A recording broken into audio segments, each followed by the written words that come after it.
தந்தையா புனிதா என்ற இயற்பெயரை கொண்ட கரும்புலி கேப்டன் இந்து அம்பாறை மாவட்டம் அக்கரைப்பற்றை சொந்த முகவரியாக கொண்டவள். 1991 ஆண்டு விடுதலை போராட்டத்தில் இணைந்து மட்டு 3 பயிற்சி பாசறையில் அடிப்படை ராணுவ பயிற்சிகளை பெற்றுக் கொண்டாள்.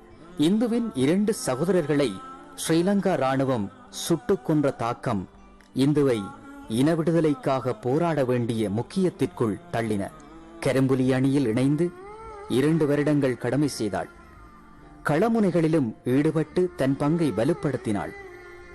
இன விடுதலைக்காக தன்னால் முடிந்த உச்சமான தியாகத்தை செய்ய வேண்டும் என்ற உறுதியில் இந்து வென்றுவிட்டாள்.